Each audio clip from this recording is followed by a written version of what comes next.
Esse é o momento da palavra. Aqueles que puderem, estão com a palavra de Deus à mão em casa, os convido a abrirem o livro de Apocalipse, capítulo 22. Eu lerei apenas 2 versículos, o versículo 12 e o versículo 20. O versículo 12 diz assim: E eis que venho sem demora, e comigo está o galardão que tenho para retribuir a cada um segundo as suas obras. O versículo 20 diz assim: Aquele que dá testemunho dessas coisas diz: Certamente venho sem demora. Amém. Vem, Senhor Jesus. Peço aos irmãos que estão conosco, nesse período de gravação, para que estejam orando durante o momento que nós estivermos ministrando a palavra. Oremos agora. Senhor Deus e Pai, a Tua palavra foi lida, o assunto é de grande importância. O sacrifício do Senhor Jesus realizado na cruz do Calvário, o perdão do pecado, a ressurreição de Cristo Jesus e a sua promessa de volta para buscar, para arrebatar a igreja, são fundamentos elementares da nossa vida cristã. E que nessa noite, ó Pai, ainda que de maneira sucinta, possamos nos lembrar dessa promessa e com alegria saber que de fato e de verdade estamos à espera. Mas se porventura, ao alcance dessa palavra, estiver alguém que ainda não professa o nome de Cristo Jesus e nem desfruta ou descrê dessa palavra, ó Pai, o Teu Santo Espírito é aquele que pode convencer o homem da justiça, do pecado e do juízo. E eu peço ao Senhor que nenhum ouvido, nenhum coração, nenhuma mente possa se distanciar, desfocar-se da Tua voz nessa oportunidade, e que as palavras da minha boca, ao meditar do meu coração, sejam agradáveis ao Teu querer, Redentor meu, rocha minha, em nome de Cristo Jesus, amém. A Igreja Presbiteriana em Porto de Santana, ela não está alienada, ela não está desinteressada pelo assunto que é planetário, da questão do coronavírus, que é real, é um micro-organismo que efetivamente tem feito muitos males ao mundo inteiro, e nós estamos tentando cumprir aquilo que a Organização Mundial de Saúde recomenda. Estamos obedecendo os decretos do nosso prefeito, do nosso governador. A Igreja Presbiteriana, ela tem um fundamento bíblico, ela é fundamentada nas Escrituras, mas João Calvino nos ensinou que nós deveríamos ler a palavra de Deus com uma mão e estar com o jornal do dia na outra mão. Isso significa dizer que a ciência, que as informações, elas não são desinteressantes, não são de desinteresse da nossa igreja. Nós acreditamos e oramos por aqueles que estão batalhando em função e na promoção de uma melhora dessa situação. Entretanto, a igreja tem um compromisso. O seu compromisso é falar da ressurreição do Senhor Jesus, daquilo que Ele realizou enquanto sacrifício e da sua promessa de volta, de vinda, de arrebatamento da igreja. E nessa noite eu gostaria de falar sobre isso, que a igreja do Senhor Jesus será arrebatada. É interessante que os profetas disseram isso no Antigo Testamento em muitos momentos, diversos momentos. Eu tenho certeza que os judeus não entendiam, porque eles estavam na expectativa ainda da primeira vinda do Senhor Jesus. Foi quando Ele nasceu em Belém de Judá. O Senhor Jesus disse isso em alguns momentos para os discípulos, muito especialmente o que João escreve no capítulo 14, versículo 3, quando ele diz: E quando eu for e vos preparar lugar, voltarei e vos receberei para mim mesmo, para que onde eu estou estejais vós também. Mesmo assim, os discípulos tinham dificuldade de entender isso. A perspectiva que eles tinham de reino, a perspectiva que eles tinham de Deus, a perspectiva que eles tinham de vivência com Deus, era totalmente diferente antes do Senhor Jesus. E isso é tão profundo e é tão interessante, que o apóstolo Paulo, que eu sempre apresento aqui na igreja como uma das 20 mentes mais brilhantes de toda a história, por ser um escritor de uma conexão de ideias extraordinária, um homem profundo na sua elaboração e na sua construção de palavras, mas ele, quando vai falar da volta do Senhor Jesus, pelo menos aos Tessalonicenses, capítulo 4, versículo 16 e 17, ele não ousa argumentar com as suas palavras, ele não ousa criar uma construção de sentenças escritas à luz daquilo que ele imaginava como arrebatamento da igreja, mas ele cita literalmente as palavras do Senhor Jesus: pois dada a ordem, com a voz de arcanjo e o ressoar da trombeta de Deus, o próprio Senhor descerá dos céus, e os mortos em Cristo ressuscitarão primeiro. Depois disso, os que estiverem vivos seremos arrebatados, juntamente com eles nas nuvens, mas para o encontro com o Senhor nos ares, e assim estaremos com o Senhor para todo o sempre. Essa é uma mensagem antiga, é uma mensagem pregada desde quando o Senhor Jesus ele foi assunto ao céu, e enquanto igreja do Senhor Jesus, historicamente, o arrebatamento da igreja, a vinda do Senhor Jesus tem sido muito noticiada. Muitos livros são escritos, muitas correntes teológicas com relação aos dias que antecedem a vinda do Senhor Jesus, e homens sérios, homens competentes na interpretação da palavra. Temos amilenistas, homens que entendem que nós já estamos vivendo no período do milênio, estudiosos, teólogos que merecem o nosso respeito. Temos pré-milenistas, estudiosos, homens crentes no Senhor Jesus, que merecem o nosso respeito, e se dividem inclusive em várias argumentações, várias linhas. Mesmo sendo um pré-milenista, existem pré-milenistas com opiniões, com visões diferentes. Entretanto, todos, tanto a milenista, como pré-milenista, como pós-milenista, não pode abrir mão daquilo que o Senhor Jesus apresenta, que seria sinais que antecederiam a sua vinda. Interessante que o Senhor Deus, ele tem uma forma muito peculiar de falar. Sobretudo, ele tem uma forma misericordiosa de falar, forma misericordiosa de nos falar a ponto de nós entendermos. A vontade de Deus é que nós entendamos a sua vontade, a sua fala. Por isso ele se nivela a nós, por isso ele faz com que tenhamos ideias alegóricas, tenhamos parábolas, tenhamos maneiras que nós damos contas de entender, pelo menos minimamente, o básico daquilo que o Senhor Deus quer que entendamos.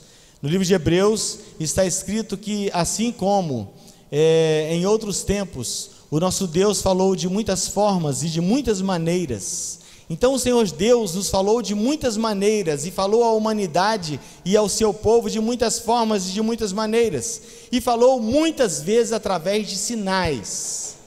Muitos foram os sinais apresentados por Deus ao longo da história, e alguns sinais o Senhor Jesus deixou claro que antecederiam também a sua volta. Nós não temos a garantia de no próximo domingo estarmos aqui falando, até porque a nossa vida não está nas nossas mãos, mas também porque o Senhor Jesus ele pode voltar nessa semana.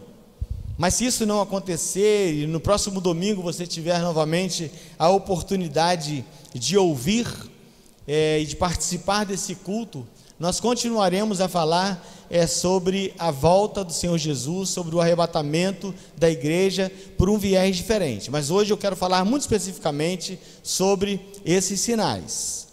E um deles, e que eu gostaria de chamar a atenção, para a nossa cultura, nós temos uma certa dificuldade às vezes de compreender, né? Quando o Senhor Jesus ele fala: então lhes disse, nação se levantará contra nação, e reino contra reino, rumores de guerra, guerras. Como nós vivemos no Brasil, e nós não temos muito essa cultura de guerra, nós temos às vezes uma certa dificuldade para compreender esse sinal. Louvamos a Deus, né, pela teórica paz que nós vivemos. Entretanto, a gente sabe que muitas são as famílias que vivem em guerra, em pé de guerra. É pai contra filho, é filho contra pai, é irmão contra irmão. A palavra diz isso.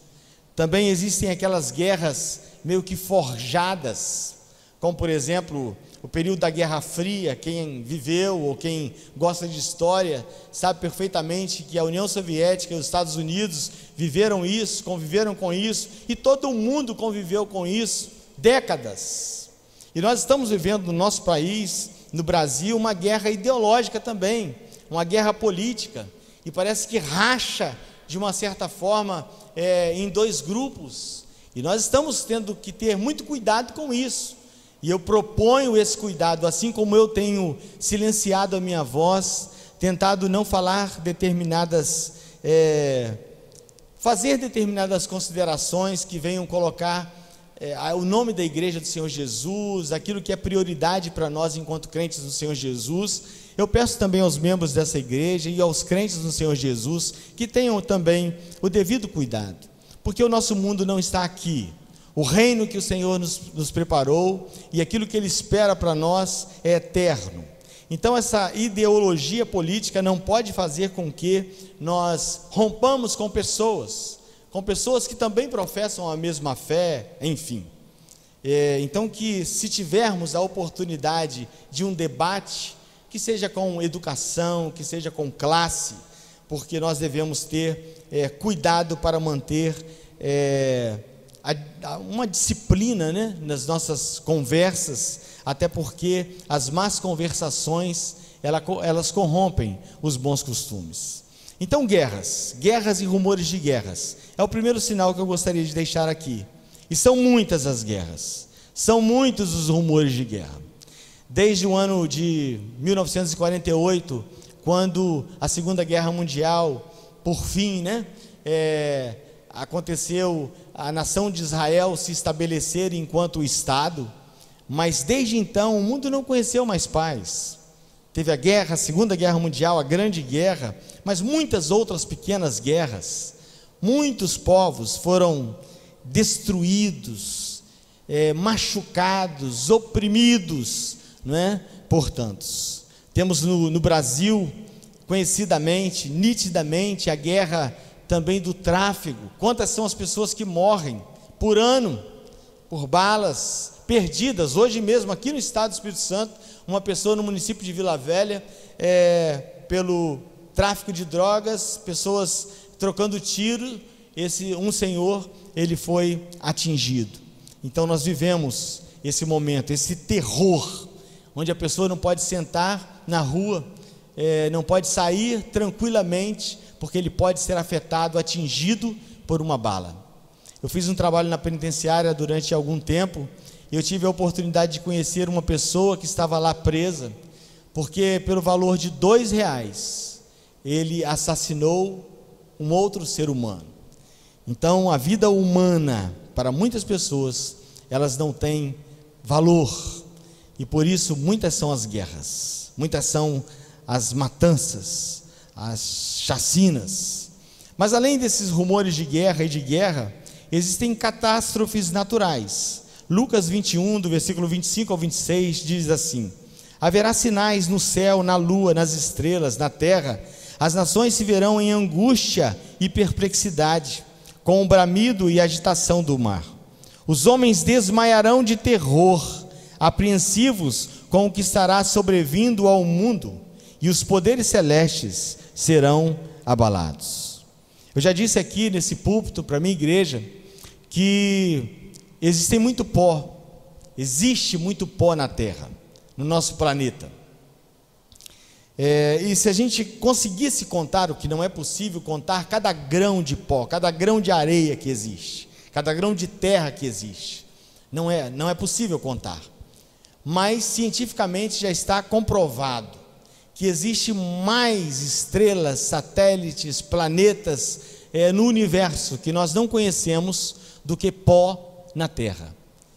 E o Senhor Jesus, ele disse que haveria catástrofes naturais. E aquilo que está acontecendo nas regiões celestiais, e quando a gente começa a pensar nisso, né, é muito interessante, porque a gente dá conta da nossa pequenez.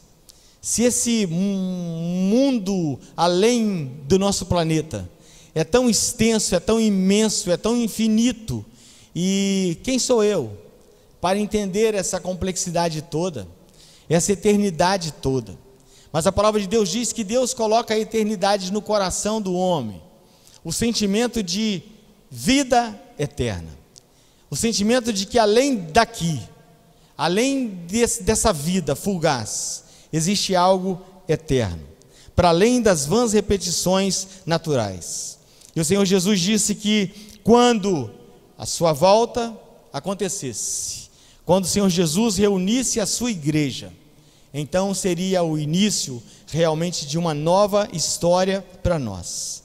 E um desses sinais, essas catástrofes naturais. Nós vivemos aqui no nosso estado, no mês de janeiro, muita chuva em lugares que nós nem imaginávamos antes que poderia ser assolada, cidades que foram totalmente assoladas pela chuva. E essas coisas vêm acontecendo, irmãos, sem que a gente tome consciência ou dar conta. A gente sempre pensa que tem uma razão ou outra, e é claro que as questões do nosso relaxamento, as questões da nossa maneira insana e irresponsável de lidar com a natureza, tudo isso tem sentido, a nossa forma mal higienizada de viver, de jogar lixo na rua, que vão para os bueiros, de sujar rios, enfim, desmatamento, tudo isso cria e gera e pode gerar uma disfunção da natureza, mas este é um sinal da volta do Senhor Jesus.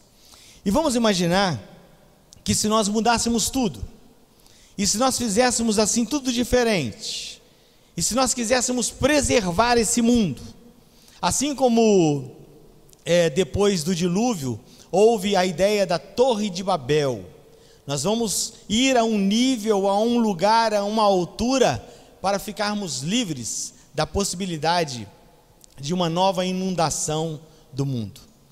Se nós tomássemos consciência e parássemos de jogar lixo na rua, nunca mais cortássemos uma árvore, enfim, o Senhor Jesus voltaria e catástrofes naturais continuariam a acontecer, porque a Bíblia diz que não haverá mais água potável, os peixes vão morrer, as águas vão se transformar em sangue. Essa é a palavra de Deus.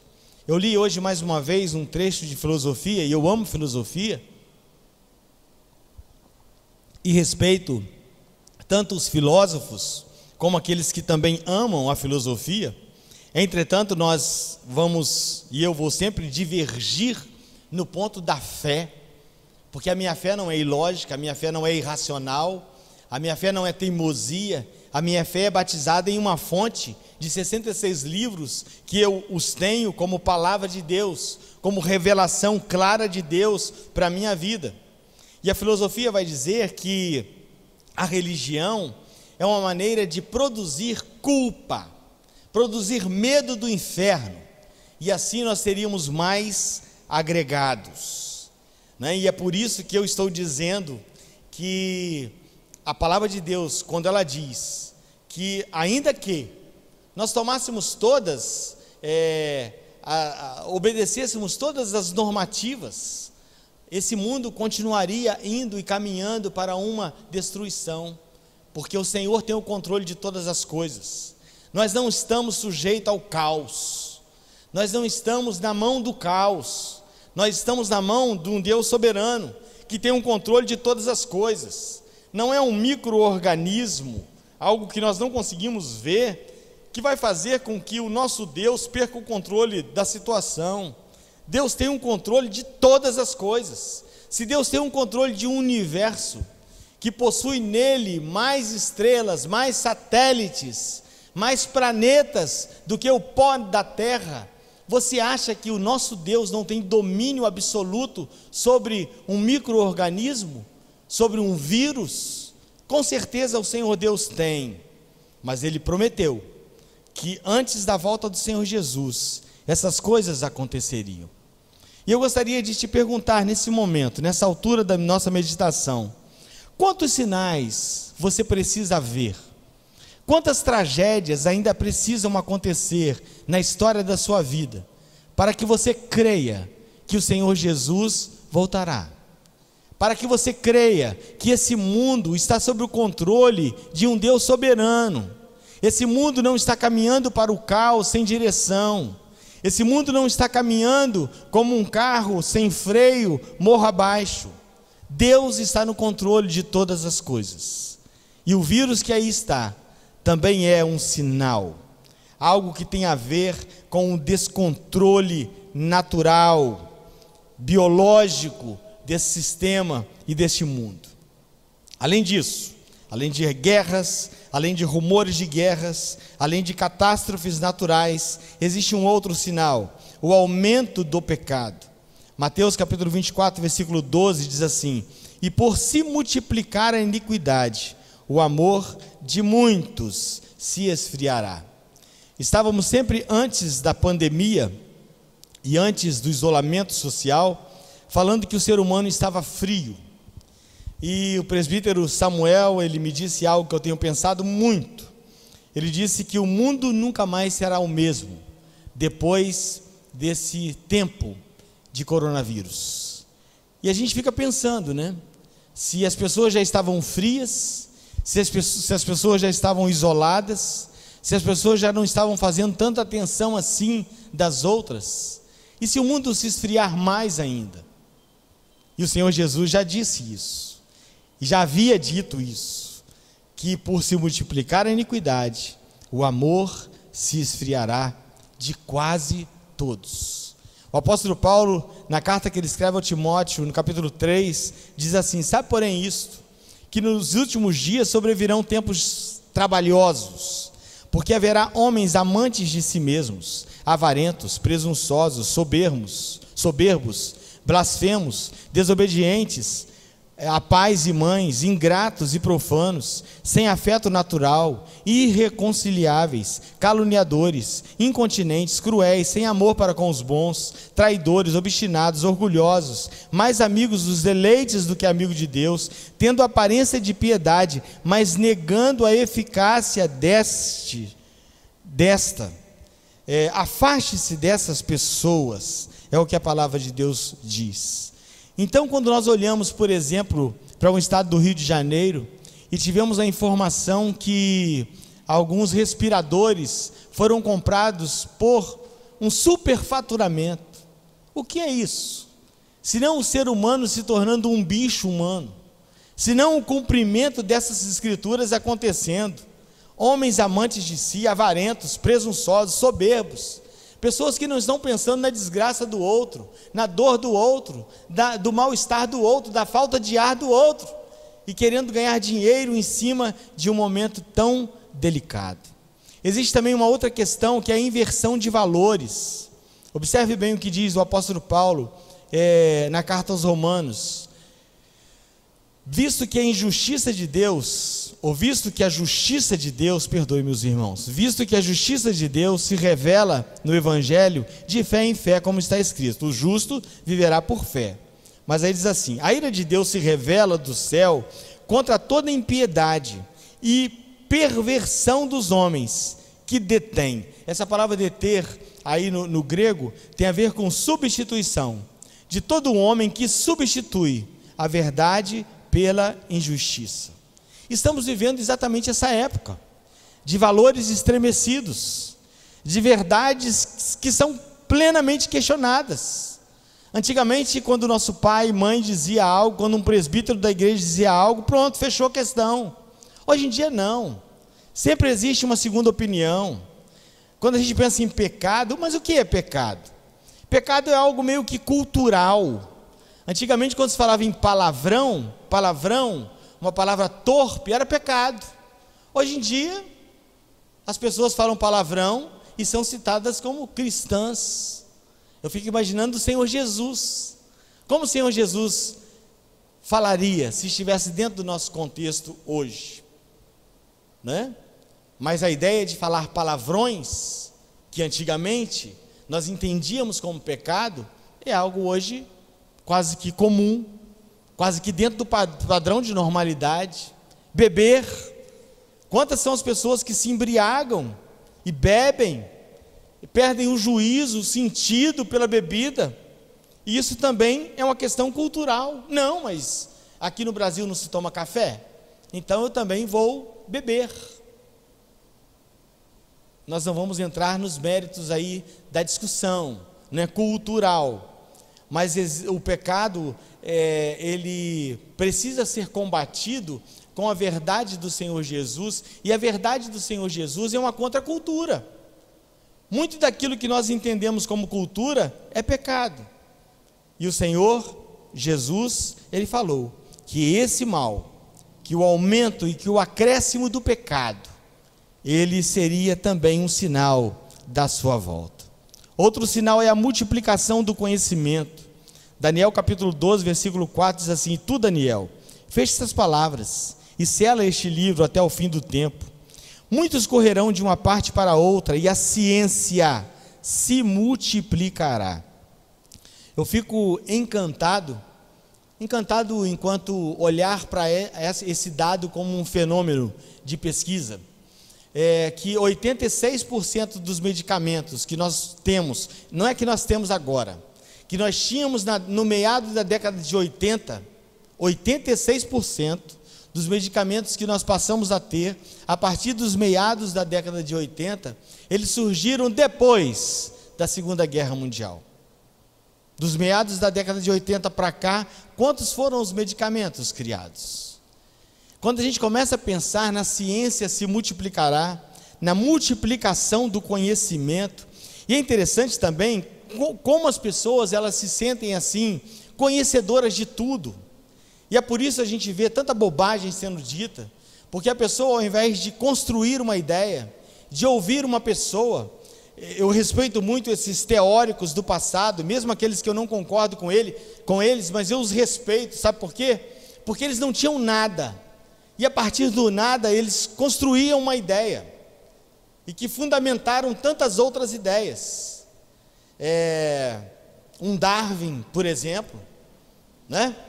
Quanto conhecimento, quanta construção de sabedoria, e hoje a gente abre o Google e vê um monte de coisas, e tem um monte de ideias de rede social, e acha que é o cientista, acha que tem o conhecimento, acha que tem a grandeza do saber, e não é assim.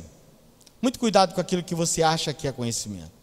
Nós vivemos em um mundo global, e nós temos a ideia de que nós sabemos de todas as coisas, ou de que praticamente todas as coisas está sobre a condição do nosso saber, mas não é assim. Muito daquilo que nós achamos que é conhecimento, que é útil, não edifica, não serve para o nosso crescimento. E essa multiplicação do conhecimento, essa multiplicação da ciência, ela precisa ser vista com um olhar crítico, um olhar analítico, um olhar razoavelmente inteligente, para que a gente possa saber e distinguir que tipo de conhecimento é esse que vale a pena nós termos. Mas enquanto cumprimento das Escrituras, isso é verdadeiro. A multiplicação da ciência, a multiplicação do conhecimento é um sinal da volta do Senhor Jesus. Outro sinal claro da volta do Senhor Jesus é a mistura religiosa. Quanta mistura religiosa existe no nosso país. E de novo eu preciso falar da questão da cultura. Muita questão religiosa, muita questão mística, que a palavra de Deus censura, que a palavra de Deus combate. Por exemplo, observe bem um texto lá do Antigo Testamento. Pois tu, Senhor, desamparaste o teu povo, a casa de Jacó, porque os seus se encheram de corrupção do Oriente.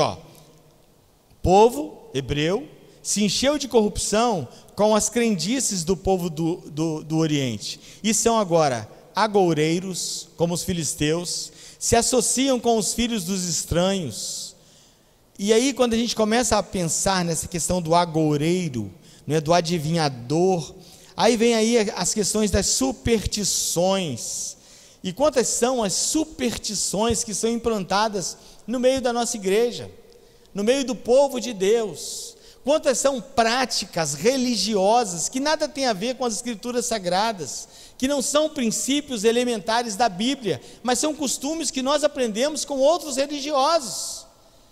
E quando a gente ouve falar assim, olha, muitos são os crentes que também falam de outras vidas, que nós teremos assim, oportunidade de vida após vida, enquanto a Bíblia diz assim, ao homem está ordenado morrer uma só vez, vindo depois disso o juízo. Muitos dos crentes, lavados e remidos pelo sangue de Cristo Jesus, que estão na igreja, às vezes falam da questão de ir para um mundo espiritual e ficar nele sendo trabalhado. Quando o Senhor Jesus apresenta a parábola do rico e do Lázaro, é algo muito claro. Um vai para o seio de Abraão, guardado, reservado, para viver e desfrutar de paz, e outro vai para o inferno. Então não existe um purgatório, não existe um lugar para que o nosso pecado, o nosso mal seja aperfeiçoado. E se nesse momento, se nesse instante de vida, se nesse período, se nesse curso que você está vivendo, você não tomar uma posição ao lado do Senhor Jesus, você não será selado para a vida eterna, e você não faz parte do arrebatamento da igreja, e por isso essa mensagem parece que não te interessa. Seria melhor de fato se a gente estivesse falando sobre estresse, sobre depressão, sobre angústias da alma, sobre prosperidade, sobre como conseguir passar por esse tempo e ganhar dinheiro com ele, porque esses são assuntos mais agradáveis de fato. E quando a gente fala da volta do Senhor Jesus, é um assunto que é desinteressante para a igreja, e por isso a igreja tem parado de falar nesses assuntos. Se nós pensarmos assim, quantos domingos por ano se fala sobre a volta do Senhor Jesus? Raramente. A gente chega ao final do ano e pensa, pouquíssimas vezes isso aconteceu. Gostaria de citar um outro sinal, e é um sinal muito interessante, e eu concluo aqui as minhas palavras. O Senhor Jesus apresentou o sinal de, assim como como foram nos dias de Ló, assim como foram nos dias de Noé. Observe bem. Pois assim como foi nos dias de Noé, também será a vinda do Filho do Homem. Portanto, assim como nos dias anteriores ao dilúvio, comiam, bebiam, casavam, davam-se em casamento, até o dia em que Noé entrou na arca, e não o perceberam, senão quando veio o dilúvio e os levou, e os levou a todos. Assim será a vinda do Filho do Homem. E é interessante a gente considerar isso, né? No capítulo 6 do livro de Gênesis, versículo 5, diz assim: o Senhor viu que a perversidade do homem tinha aumentado na terra, e que toda a inclinação dos pensamentos do seu coração era sempre e somente para o mal. E por isso o Senhor determinou o dilúvio. Nos dias de Ló, como também da mesma maneira aconteceu nos dias de Ló, comiam, bebiam, compravam, vendiam, plantavam e edificavam.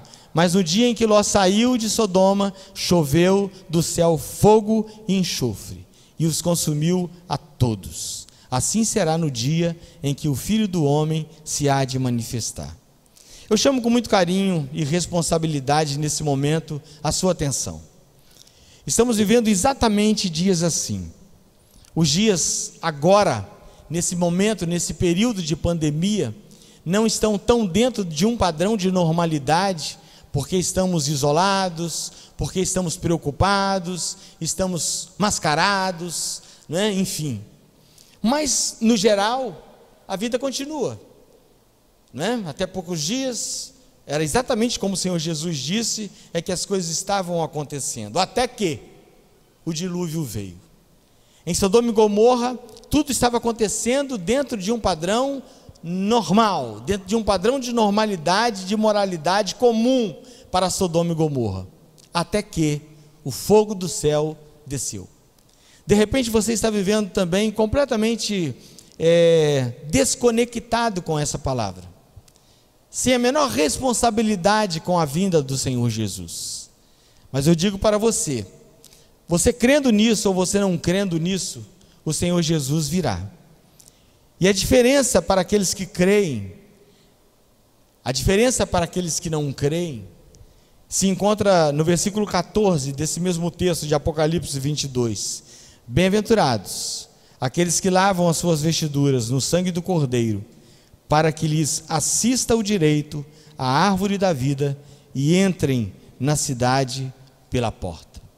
O desejo do meu coração, o desejo do Senhor Deus, é que nesse momento você não somente tome conhecimento dessa palavra, mas assuma um compromisso com o Senhor Jesus. Eu quero, se você tem dificuldade de crer, a palavra de Deus diz que é Ele que efetua em vós, tanto querer como efetuar. Então você peça a Deus: Senhor, eu acho isso tão estranho, tão fabuloso, mas tão difícil de acreditar. Se de fato for verdade, tenha misericórdia do meu coração, da minha mente, e permita que eu consiga, ainda que não compreender isso na plenitude, porque nós também não compreendemos, mas aceitar isso, que o Senhor Jesus virá. O grupo do louvor estará cantando, em seguida eu estarei orando e encerrando assim esse nosso momento de culto nessa noite.